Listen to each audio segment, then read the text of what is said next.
Hello दोस्तों, welcome to my YouTube channel. मेरा नाम है विपुल नकुम। दोस्तों, हमने एक सीरीज स्टार्ट की है जिसमें हम हेल्थ केयर सिस्टम के बारे में अभी डिस्कशन करेंगे। ये इसका पहला वीडियो है। सबसे पहले हम स्टार्ट करेंगे कि हमारी हेल्थ केयर सिस्टम का स्ट्रक्चर कैसा है। तो उसके लिए हमें जानना पड़ेगा कि हमारे हेल्थ केयर सिस्टम में जो गवर्नमेंट का रोल क्या है, हमारी गवर्नमेंट ऑफ इंडिया क्या कर रही है। उसके लिए इतिहास में सबसे पहले 1946 में सबसे पहले health survey and development committee बनी थी, जिसको भोरे कमेटी भी कहा जाता है। अभी का जो हेल्थ केयर स्ट्रक्चर है, 3 टायर हेल्थ केयर स्ट्रक्चर, वो भोरे कमेटी के सजेशन, उसके सुझाव के हिसाब से ही बनाया गया है। तो थैंक्स टू भोरे कमेटी। उसके बाद 1978 में अल्मा आटा कजाकिस्तान में एक WHO की कॉन्फ्रेंस हुई थी, जिसमें भारत भी हिस्सेदार था। उस कॉन्फ्रेंस में वर्ल्ड वाइड ऐसा डिक्लेरेशन दिया गया था कि 2020 तक सभी वर्ल्ड के सभी लोगों को प्राइमरी हेल्थ सर्विसेज मिल जाएगी। उसके तहत भारत में 1983 में नेशनल हेल्थ पॉलिसी बनी थी, और उस हेल्थ पॉलिसी के तहत एक टारगेट सेट किया गया था कि 2000 तक भारत के सभी लोगों को प्राइमरी हेल्थ केयर सर्विसेज मिल जानी चाहिए।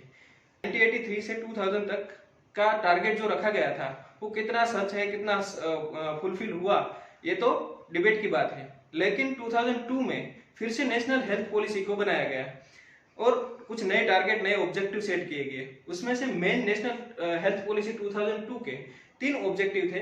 पहला ऑब्जेक्टिव था कि अभी तक क्या हुआ था कि जो भी हेल्थ केयर सिस्टम के जो डिसीजन थे, वो सेंट्रल गवर्नमेंट लेती थी, या वही सब हेल्थ केयर सिस्टम के डिसीजन लेती थी और वही सब डेवलपमेंट करती थी।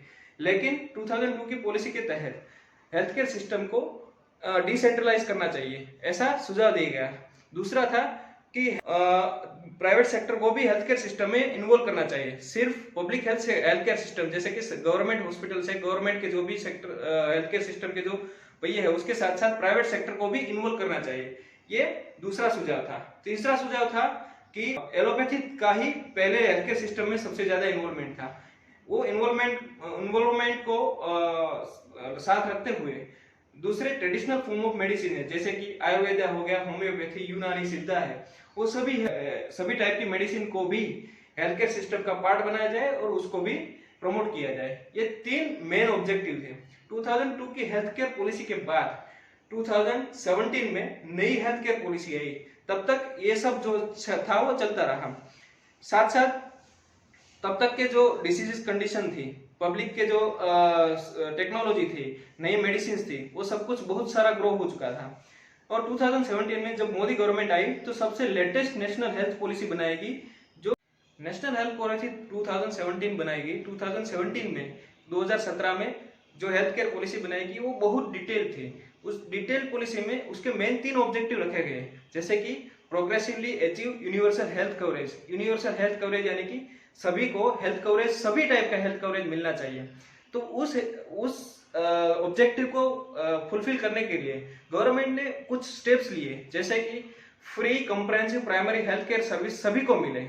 सब उसके लिए क्या करना चाहिए, तो वो कोलैबोरेट करेगी non governmental public health care के जो भी पहलू है, जैसे कि ट्रस्ट के हॉस्पिटल है, प्राइवेट हॉस्पिटल है, उसके साथ कोलैबोरेट करेगी। साथ ही साथ गवर्नमेंट ने कुछ ऐसा किया, जैसे कि हेल्थ कार्ड है, PMJ है, ये सारी योजनाएं लाई गई। उसके साथ साथ यूनिवर्सल हेल्थ कवरेज को डेवलप करने के लिए जो आउट पॉकेट एक्सपेंडिचर है पेशेंट का, वो भी कम करने के लिए गवर्नमेंट ने प्रयास करने चालू किए, जिसके तहत हेल्थ कार्ड का और आयुष्मान भारत कार्ड का जो है वो लाया गया, जिसके कारण जो गरीब वर्ग के लोग हैं उनको भी फ्री में हेल्थ केयर सर्विसेज मिल सके। दूसरा जो ऑब्जेक्टिव था, वो था कि जो पब्लिक है, उसका हेल्थ केयर सिस्टम में पहले ट्रस्ट डेवलप हो। तो ट्रस्ट डेवलप करने के लिए गवर्नमेंट को क्या करना चाहिए, तो उसके लिए गवर्नमेंट ने सोचा कि उसको predictable, efficient, patient centric, affordable and effective बनाया जाए। वो हेल्थ केयर सिस्टम कैसे बनेगी, तो गवर्नमेंट ने उसके लिए स्टेप उठाना शुरू किया। गवर्नमेंट जब हेल्थ केयर पॉलिसी बनाती है, तो कुछ गोल सेट करती है कि भाई हमें ऐसा ऐसा डेवलपमेंट करना है। उस गोल के हिसाब से गवर्नमेंट 5 इयर्स प्लान में या 10 इयर्स और 15 इयर्स प्लान को एग्जीक्यूट करती है। जो इसी नेशनल हेल्थ पॉलिसी 2017 के तहत जो गवर्नमेंट थी, उसमें सेम 2002 वाला रिपीट किया गया, जिसमें कहा गया था कि प्राइवेट हेल्थ सेक्टर को भी गवर्नमेंट हेल्थ सेक्टर के साथ साथ उसको अलाइन करना है और जो भी हेल्थ केयर सिस्टम के गोल्स है उसको अचीव करना है। कुछ गवर्नमेंट ने क्वांटिटेटिव एंड टाइम बाउंड गोल दिए थे, जैसे कि क्वांटिटेटिव और टाइम बाउंड गोल ऐसे होते हैं कि गवर्नमेंट सोचती है कि भाई इतना काम है वो इतने समय में हो जाना चाहिए। जैसे कि उसमें से मेन 3 टाइप के गोल रखे गए थे।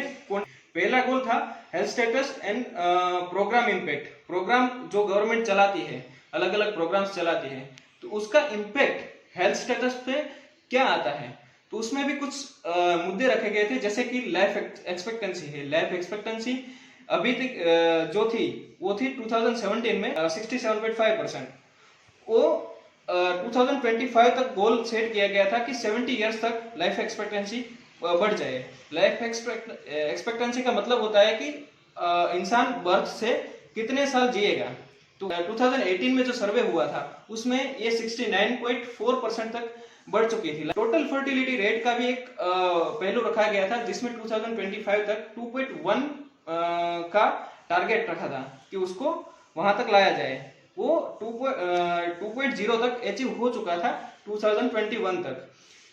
2025 तक अंडर 5 जो बच्चे हैं उसका मोर्टालिटी रेट है वो 23 के नीचे आना चाहिए। 1000 बच्चे में से 23 बच्चे ही वो मोर्टालिटी होनी चाहिए, उससे ज्यादा नहीं होनी चाहिए।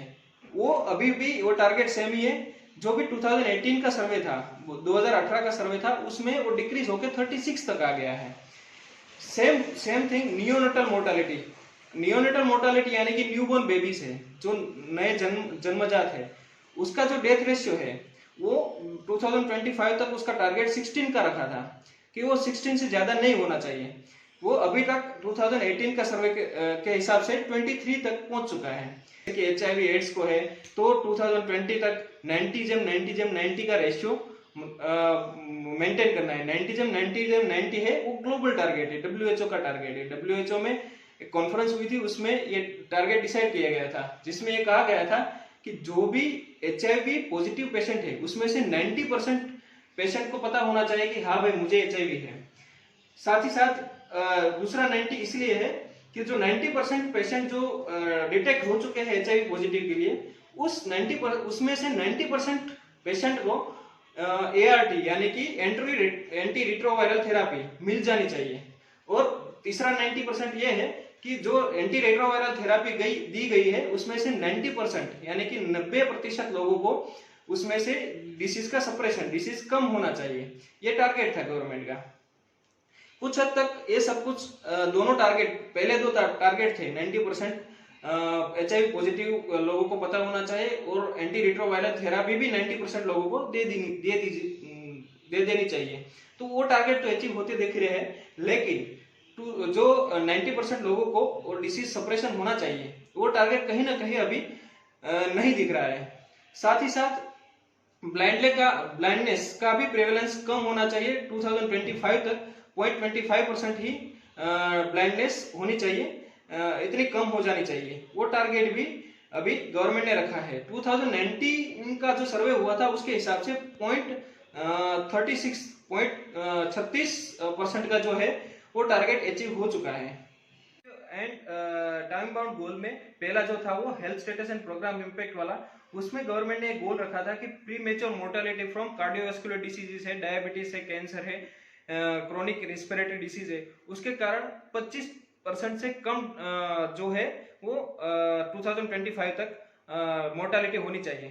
तो वो अभी तक कंटिन्यूसली इंक्रीजिंग फॉर्म में ही है, उसमें कोई सुधार ज्यादा आया नहीं है। तो वो प्रोग्राम का इतना ज्यादा इम्पैक्ट आया नहीं है।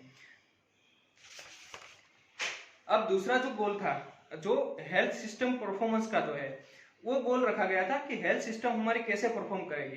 तो उसके लिए गवर्नमेंट ने कुछ गोल्स रखे थे, जैसे कि पब्लिक हेल्थ सेक्टर जो है उसको पब्लिक कैसे यूटिलाइजेशन करती है। तो गवर्नमेंट ने टारगेट रखा था कि 2025 तक 50% of population public health sector को यूटिलाइज करना चाहिए। यानी कि गवर्नमेंट हॉस्पिटल है, गवर्नमेंट सेक्टर्स के जो भी हेल्थ केयर है, हेल्थ केयर डिलीवरी सेंटर्स है, उनको पब्लिक यूज करनी चाहिए। हालांकि अभी भी इतना इंफ्रास्ट्रक्चर या इतना डेवलपमेंट हो नहीं सका है। साथ ही साथ एंटीनेटल कवरेज है, एंटीनेटल केयर कवरेज है, वो उसमें स्किल्ड अटेंडेंस या वो मिलने चाहिए, ऐसा गवर्नमेंट का टारगेट था, जिसमें 2025 तक 90% एंटीनेटल महिला जो है यानी कि वो भी स्किल अटेंडेंस यानी स्किल्ड स्टाफ के साथ अटेंडेंस मिलनी चाहिए। स्किल्ड स्टाफ यानी कि डॉक्टर्स और जो ट्रेंड नर्स है उसके साथ साथ उसको सारवार मिलनी चाहिए। तो गवर्नमेंट ने अभी का जो रेशियो करंटली रेशियो है उसमें 1:854 का रेशियो है, यानी कि 854 लोगों के बीच एक डॉक्टर अभी भी अवेलेबल है, जो डब्ल्यूएचओ का जो टारगेट है उससे कहीं थोड़ा ज्यादा है। डब्ल्यूएचओ का टारगेट था कि 1000 की पॉपुलेशन के बीच एक डॉक्टर होना चाहिए, तो ये टारगेट ऑलरेडी गवर्नमेंट ने अचीव कर लिया है। फिर भी गवर्नमेंट इंफ्रास्ट्रक्चर को डेवलप करने के लिए बहुत ज्यादा मेहनत कर रही है। अभी पीएचसी सीएचसी सेंटर बहुत ज्यादा नए नए बना रही है। साथ ही साथ न्यूबॉर्न का इम्यूनाइजेशन 90% तक 2025 में हो जाना चाहिए, ये गवर्नमेंट का टारगेट था। उसके लिए गवर्नमेंट ने बहुत सारे प्रोग्राम चालू किए, जैसे कि यूनिवर्सल इम्यूनाइजेशन प्रोग्राम जो पहले से ही चल रहा था, उसके तहत इंद्रधनुष का जो स्कीम लाया गया था, जिसके तहत 76.4% लोग न्यूबॉर्न को और 1 साल से नीचे की उम्र के बच्चों को इम्यूनाइजेशन हो चुका है। साथ ही साथ में गवर्नमेंट ने फैमिली प्लानिंग के लिए भी कुछ प्लान किया था कि 2025 तक 90% लोगों तक फैमिली प्लानिंग के लिए मैसेजेस पहुंचाए जाएंगे। तो उसके तहत national family and welfare programme है वो डेवलप किया गया है। साथ ही साथ गवर्नमेंट में कुछ ऐसे टारगेट रखे गए कि जैसे कि 2020 तक सभी को एक्चुअल सैनिटाइजेशन मिलना चाहिए, मतलब कि सभी को शुद्ध पानी मिलना चाहिए, सभी को कुछ प्राइमरी बेसिक सुविधाएं स्वच्छता मिलनी चाहिए। तो उसके लिए भारत सरकार ने स्वच्छ भारत अभियान भी चलाया गया है। साथ ही साथ गवर्नमेंट ने जो तीसरा गोल रखा था हेल्थ सिस्टम का स्ट्रेंथनिंग करने के लिए, हेल्थ सिस्टम को बहुत मजबूत बनाने के लिए गवर्नमेंट ने कुछ गोल रखे थे, जिसमें सबसे बढ़िया गोल था वो था गवर्नमेंट का हेल्थ एक्सपेंडिचर। गवर्नमेंट ने टारगेट रखा था कि 2025 तक 2.5% ऑफ जीडीपी का जो है वो एक्सपेंडिचर करेगी गवर्नमेंट, जो 2021-22 में 2.1% तक हो चुका था। हालांकि वो कोविड-19 के कारण भी वो बहुत उछल के आया था कि 2.1% तक जो एक्सपेंडिचर था वो बढ़ चुका था। Federated integrated health information architect है, health information exchange and national health information network है, वो भी 2025 तक बनाने का गवर्नमेंट ने सोचा है। उसके लिए गवर्नमेंट ने एक हेल्थ कार्ड की सिस्टम निकाली की है। हेल्थ कार्ड के ऊपर गवर्नमेंट बहुत सारा वर्क कर रही है। प्रधानमंत्री नरेंद्र मोदी जी की ये एक ड्रीम योजना है, जिसमें हेल्थ कार्ड सभी को इश्यू किया जाएगा, यूनिवर्सल हेल्थ नंबर मिलेगा और उसके हिसाब से सभी का अभी तक का जो भी हेल्थ के रिलेटेड इश्यूज है वो सभी ऑनलाइन ट्रैकिंग हो सकेंगे। ये गवर्नमेंट ऑफ इंडिया का सबसे बड़ा इनिशिएटिव है और ये ऑलरेडी चालू हो चुका है। ये थे कुछ क्वांटिटेटिव टाइम बाउंड गोल्स। साथ ही साथ गवर्नमेंट जो नेशनल हेल्थ पॉलिसी लाई है उसको कैसे एग्जीक्यूट करेंगे, तो 7 मेन प्रायोरिटीज एरिया है जहां उसको कोऑर्डिनेट करके ये हेल्थ पॉलिसी को एग्जीक्यूट करेगी। वो 7 कौन से एरिया है, तो सबसे पहला स्वच्छ भारत अभियान को बढ़ावा देना है, तो वो ऑलरेडी गवर्नमेंट ने बहुत अच्छी तरह से चलाया और वो कुछ हद तक अचीव भी हो चुका है। दूसरा था balance healthy diet and regular exercise. इनको भी बढ़ावा देने के लिए गवर्नमेंट ने नेशनल योगा दिवस है वो मनाने का चालू किया है। बहुत कुछ योगा को प्रमोट कर रहे हैं, मोदी जी खुद वीडियो बना रहे हैं और खुद योगा चालू कर रहे हैं और सबको प्रमोट कर रहे हैं, बड़े बड़े सेलिब्रिटीज को उसमें इन्वॉल्व कर दिया है।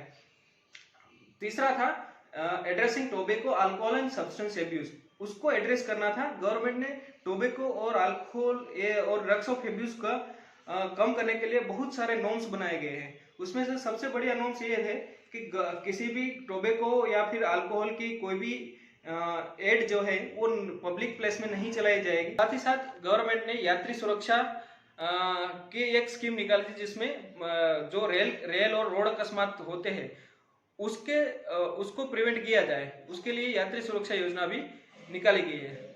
उसके साथ जो 5वां था वो निर्भया नारी करके है, जिसमें जेंडर वायलेंस होता है उसके अगेंस्ट कुछ एक्शन लिए जाए, तो वो एक एरिया था निर्भया नारी। तीसरा था reduce stress and improve safety in the work place यानी कि जो भी लोग हम लोग काम करते हैं, कंपनीज में काम करते हैं, कहीं पे भी अलग अलग सेक्टर्स में काम करते हैं, तो सभी को स्ट्रेसफुल काम होता है। कई कई कंपनियों में गवर्नमेंट के नॉर्म्स के हिसाब से काम नहीं होता है, तो गवर्नमेंट ने उस सेक्टर में भार देने के लिए काम चालू किया है। Indoor and outdoor air pollution को कम करने के लिए गवर्नमेंट क्या कर सकती है, तो उस सेक्टर में भी गवर्नमेंट को काम करना पड़ेगा। तो ये सारे जो 7 एरियाज है उसको कोऑर्डिनेट करके ही हेल्थ सेक्टर को मजबूत किया जा सकता है। तो गवर्नमेंट उसके लिए क्या कर रही है, उसके क्या गोल है, कितने अचीव हुए कितने नहीं हुए, कुछ अचीव हुए हैं कुछ अचीव नहीं हुए, लेकिन उसके ऊपर काम कर रही है। तो गवर्नमेंट का ये विजन था कि नेशनल हेल्थ पॉलिसी के तहत हम इतना इतना 2025 तक अचीव कर पाएंगे। तो ये था दोस्तों कि अभी हमारा जो हेल्थ केयर स्ट्रक्चर है वो कैसे काम कर रहा है, वो गवर्नमेंट का उसमें क्या थिंकिंग है। हेल्थ स्ट्रक्चर को जो हेल्थ स्ट्रक्चर है प्राइमरी सेकेंडरी टर्शरी, वो सारा हेल्थ केयर स्ट्रक्चर हम अगले वीडियो में डिस्कस करेंगे कि वो प्राइमरी सेकेंडरी और टर्शरी हेल्थ केयर स्ट्रक्चर क्या है, कैसे काम करता है, वो हम अगले वीडियो में बात करेंगे।